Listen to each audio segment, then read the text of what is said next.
आज हम स्टडी करेंगे ingestion and digestion of food in man के बारे में। इंजेस्ट करना होता है खाना, जैसे कि यहाँ पर हम अपनी डायग्राम में देख रहे हैं कि जब हम किसी फूड का खुराक का इनटेक करते हैं तो उसको हम क्या कहते हैं कि हम क्या करें, इंजेस्ट करें। और अगर डाइजेशन की बात की जाए तो हम कहते हैं कि उस खुराक का जो हजम होना है वो डाइजेशन कहलाता है। अब हम देखते हैं कि जो इंजेशन या डाइजेशन है ये डिफरेंट प्रोसेसेस हैं जो कि न्यूट्रिशन में इन्वॉल्व होते हैं। न्यूट्रिशन की बात करें तो जिसे कि हम ग़िज़ाइयत भी कहते हैं। अब जैसे हमने बात की कि हम इंजेशन और डाइजेशन की बात कर रहे हैं, तो न्यूट्रिशन में या फिर ये जो पूरा का पूरा प्रोसेस है, इसमें टोटल जो स्टेप्स हैं अगर हम उनकी बात कर लें तो टोटल 5 स्टेप्स हैं। अब हम उनको वन बाय वन डिस्कस कर लेते हैं। जैसे पहला जो स्टेप है उसे इंजेशन कहा जाता है, जो सेकंड स्टेप है उसे कहा जाता है डाइजेशन। इसी तरह से अब अगर हम बात करें थर्ड स्टेप की तो वो कहलाता है एब्जॉर्प्शन। इसी तरह से जो फोर्थ स्टेप है उसे कहा जाता है एसिमिलेशन। और अगर हम बात करें अपने फिफ्थ और जो लास्ट स्टेप है उसे कहा जाता है इजेशन। अब अगर हम इनको डिटेल में डिस्कस कर लें तो जैसे कि हमने पहले बात की है कि जो इंजेशन है वो क्या कहलाता है, वो कहलाता है कि जब हम किसी फूड का खुराक का इनटेक करते हैं, यानी कि जब हम कोई खुराक अपनी बॉडी के अंदर लेके जाते हैं तो हम कहते हैं कि हमने क्या किया है, यानी कि इंजेस्ट किया है। और जब हम इंजेस्ट करते हैं, खुराक का इनटेक करते हैं, तो हमारी बॉडी का कौन सा पार्ट इन्वॉल्व है। जैसे यहाँ पर हम देख रहे हैं कि जो हमारा माउथ है, मुंह है, और हम देख रहे हैं कि जो ओरल कैविटी है वो इन्वॉल्व है। और फिर इसके बाद आगे जो स्ट्रक्चर्स मौजूद होते हैं उनको अगर हम अपने सामने ले आए तो जैसे कि यहाँ पर हम अपने सामने एक और डायग्राम ले आए हैं। अब हम देख रहे हैं जब फूड का इनटेक होता है तो उसके बाद फूड यहाँ से जाएगी और फिर उसके बाद यहाँ पर आगे एक पाइप की तरह का स्ट्रक्चर होता है जिसे कि फूड पाइप या एसोफेगस कहा जाता है। जो पाइप आगे हम देख रहे हैं कि यहाँ तक आ रहा है। अब उसके बाद आगे जो ऑर्गन मौजूद है उसे कहा जाता है स्टमक। स्टमक के साथ हम देख रहे हैं कि मौजूद होती है आगे स्मॉल इंटेस्टाइन और उसके बाद मौजूद होती है लार्ज इंटेस्टाइन। इसके अलावा खास किस्म के ग्लैंड्स मौजूद होते हैं कि जो डाइजेशन में खुराक को हजम करने में मदद करते हैं, जैसे कि यहाँ पर हम देख रहे हैं लिवर, और उसके अलावा हम देख रहे हैं गॉल ब्लैडर, यानी लिवर जो चीज़ें सिक्रीट करता है वो थोड़े टाइम के लिए स्टोर की जाती हैं गॉल ब्लैडर में। अब ये सारे के सारे ऑर्गन्स इन्वॉल्व होते हैं इन सारे स्टेप्स में जो कि हमने डिस्कस किए हैं कि डाइजेशन, एब्जॉर्प्शन, एसिमिलेशन और इजेशन। अब अगर हम थोड़ा डिटेल में डिस्कस कर लें डाइजेशन वाला प्रोसेस तो हम देखते हैं कि डाइजेशन क्या है।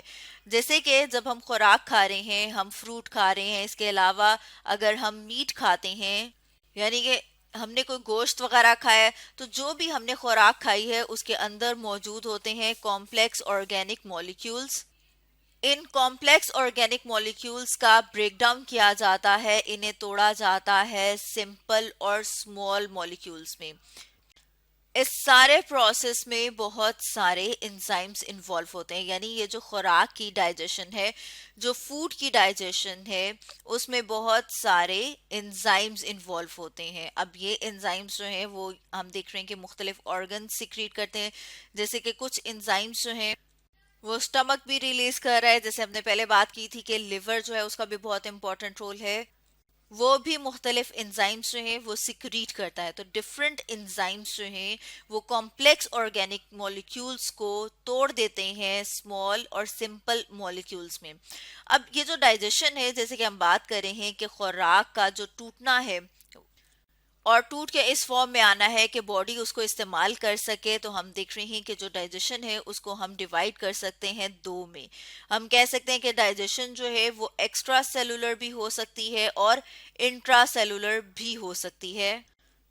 अब अगर हम बात कर लें एक्स्ट्रा सेलुलर डाइजेशन की, कि जो एक्स्ट्रा सेलुलर डाइजेशन है, जैसे कि हमें नाम से पता लग रहा है कि वो डाइजेशन जो सेल के बाहर होती है, यानी कि हम ये कह सकते हैं कि जो एंजाइम्स हैं वो सेल से बाहर किसी कैविटी या ऑर्गन का जो ल्यूमिन है वहां पर सिक्रीट किए जाते हैं और वहां पर क्या होती है, डाइजेशन होती है।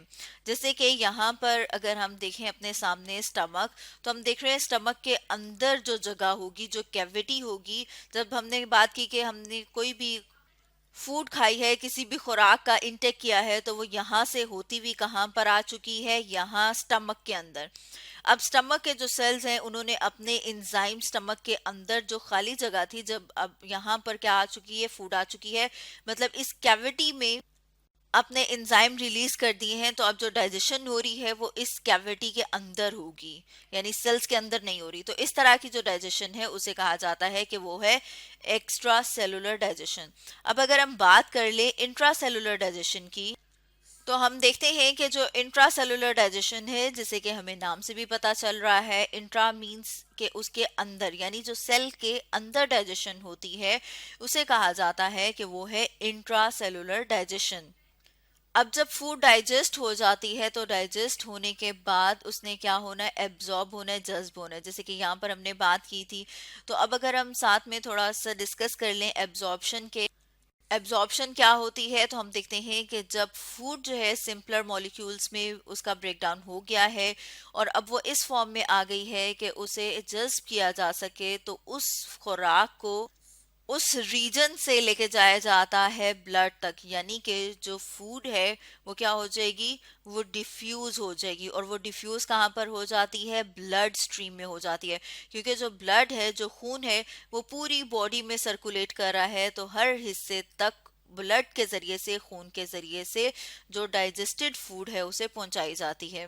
अब अगर हम ये बात करें कि ये जो एब्जॉर्प्शन है, डाइजेशन है, वो कहाँ पर हो रही है, जैसे कि यहाँ पर हम अपने सामने डायग्राम में भी अपना डाइजेस्टिव सिस्टम देख रहे हैं, वो सिस्टम जिसके जरिए से खुराक हजम होती है। जैसे कि हमने बात की थी, ये ओरल कैविटी है, इसोफेगस है, उसके बाद स्टमक, और स्टमक के बाद ये जो रीजन हमें नजर आ रहा है, जिसे कि यहाँ पर हम देख रहे हैं, ये दरमियान वाला, इसे कहा जाता है स्मॉल इंटेस्टाइन।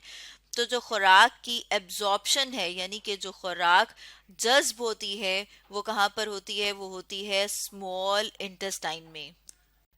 अब जब खुराक जज्ब हो गई, एब्जॉर्प्शन हो गई, उसके बाद क्या होता है, एसिमिलेशन का प्रोसेस। एसिमिलेशन हम कहते हैं कि अब जो खाना है, यानी जो फूड है, अब वो हर सेल तक पहुंच चुका है। अब सेल ने क्या करना है, उसने डिफरेंट फंक्शंस परफॉर्म करने हैं। तो अब वो जो डाइजेशन की प्रोडक्ट्स हैं उसे इस्तेमाल किया जाता है ताकि सेल उससे एनर्जी प्रोड्यूस कर सके, और सेल ने जो अपने डिफरेंट मटेरियल्स बनाने हैं वो उन डिफरेंट मटेरियल्स को बना सके, यानी कि जो सेल के अपने फंक्शंस हैं वो उन फंक्शंस को नॉर्मली परफॉर्म कर सके। तो इस प्रोसेस को हम क्या कहेंगे, एसिमिलेशन, जिसमें सेल इस फूड को, या फिर हम कहते हैं कि जो डाइजेस्ट होने के बाद जो प्रोडक्ट्स आई हैं उनको इस्तेमाल करता है, और इस्तेमाल करने के बाद एनर्जी और अपना सेलुलर मटेरियल बनाता है। अब क्या हो गया, यानी कि जो फूड खाई थी वो डाइजेस्ट होने के बाद एब्जॉर्ब होगी, और जहां जहां पर उसने इस्तेमाल होना था वहां पर इस्तेमाल हो गई। अब हम देखते हैं कि जो बाकी की खुराक है, यानी कि डाइजेस्ट होने के बाद जो मटेरियल बच जाता है उसे बॉडी से बाहर एलिमिनेट कर दिया जाता है। अब ये जो प्रोसेस है जिसमें हम कह रहे हैं कि उसे बॉडी से बाहर एलिमिनेट कर दिया जाता है, इसे कहा जाता है इजेशन, जिसमें हम कहते हैं कि जो अनडाइजेस्टेड मैटर है उसे बॉडी से बाहर निकाल दिया जाता है। और इसमें डाइजेस्टिव सिस्टम का जो ऑर्गन इन्वॉल्व है उसे कहा जाता है लार्ज इंटेस्टाइन, जैसे कि बड़ी आंत भी कहा जाता है। और लार्ज इंटेस्टाइन का भी खास तौर पे अगर हम देखें तो जो ये वाला रीजन, यहाँ पे थोड़े टाइम के लिए, इसको हम ब्लैक कलर से कर लेते हैं, कि इसको थोड़े टाइम के लिए यहाँ पर स्टोर किया जाता है, और फिर उसके बाद जो अनडाइजेस्टेड फूड है, जो फीसिस के फॉर्म में बॉडी से बाहर उसे एलिमिनेट कर दिया जाता है। यानी हम ये कह सकते हैं कि जब हमने कोई भी खुराक खाई, इंजेस्ट की, तो वो कहाँ पर आ गई, वो आ गई हमारे डाइजेस्टिव सिस्टम में। डाइजेस्टिव सिस्टम में आने के बाद वहाँ पर डाइजेस्ट होती है, और डाइजेस्ट होने के बाद वो एब्जॉर्ब हो जाती है हमारी ब्लड स्ट्रीम में। और ब्लड स्ट्रीम या फिर ब्लड वेसल्स हिस्सा है हमारे ट्रांसपोर्ट सिस्टम का। अब ब्लड जो है उस फूड को ले जाता है सेल तक, जहां पर सेल उससे मुख्तलिफ सेलुलर मटेरियल बनाते हैं, और इस प्रोसेस को कहा जाता है एसिमिलेशन। तो स्टूडेंट्स, आज हमने डिस्कस किया ingestion and digestion of food in man के बारे में।